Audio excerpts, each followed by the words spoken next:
I just want to echo what Jay said. Many schools are involved in Team Impact, and we're one of them. And last Wednesday, we actually drafted our second young man, Tyler Morrell, who's from Falmouth, who has acute lymphoblastic leukemia, which is the most common type of leukemia in children. And Tyler's part of our baseball program now. The cool part about it was when he came on campus, the football team was practicing, and we actually had a police escort from him from the end of Academy Drive up to the baseball field. And the football team sprinted from practice over to the campus cruiser and formed a tunnel with their helmets, and he ran through it onto the baseball field where our kids were waiting for him. So it's a very special thing to be part of. Tyler actually was adopted that morning. His stepfather became his officially his father, so probably the best day of his life, and we've been involved with it as well. We adopted a young man with mitochondrial disease, which is if you know about it, it's a pretty serious disease with the digestive tract, but we've been involved in it the last 9 months, and it's a pretty special thing. And I know Jay, you and I have talked about it, and I would encourage those of you who get a chance to go to goteamimpact.org.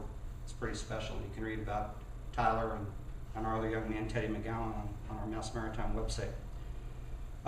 Coach Ewell, the ugliness was not confined to Milton on Saturday. It somewhat drifted up to Castine for the first half as well.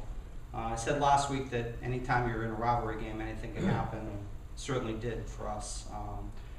We were in a dogfight in a team that Coach Kelly's team had shut out the week before. It was 21-all. They actually had the ball at our 20-yard line at the end of the half with a chance to take the lead, and we were able to stop them. We hurt ourselves with turnovers, just as Coach Ewell and Coach Kelly alluded to in the opening half, but figured it out after halftime, and did so without Mike Stanton throwing a touchdown pass for the first time all year. But we were able to come out with a 42-23 win over Maine. It's the second time, or first win up in Castine since 2002. First time that we've repeated as coming home with the Admirals Cup in back-to-back seasons since 01-02. Barry Riopel, who's our senior captain from Dennis Yarmouth High School, continues to have a great season for us on the ground. He had 102 rushing yards and 2 touchdowns. And the nice thing about us with our quarterback situation is we have a backup quarterback, John Trudell, who's a sophomore from Niantic, Connecticut, ran for 2 scores, and has been working really well and kind of coming in and out with Stanton over the last couple weeks. So defensively, we got contributions. We've been banged up a little bit in the linebacking core, and one of our freshmen, Matt King, who's from Situate High School, stepped up, 12 tackles, a pass breakup, and a forced fumble. And really, I think the key play of the game was from another local player from Pembroke High School, Bobby Gratzer. Forced a fumble as Maine Maritime was going in to tie the game in the third quarter. And we came right down the field and scored on a 99-yard drive, so that really changed the tempo of the game. So this week we have Westfield State. We're back at home. It's only our 3rd home game of the season.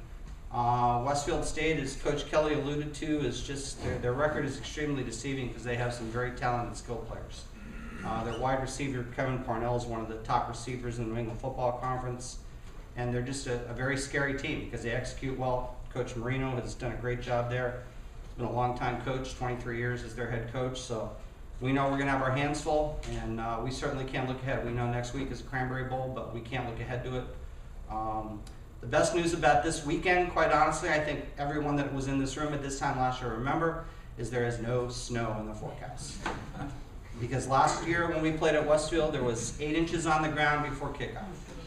And we outgained them by 100 yards and turned the ball over 7 times. So 67 degrees, sunny in the Cape. I don't know what's going to be elsewhere, but at least there's no snow. So congratulations to Gold Helmet winners, and good luck everybody this week.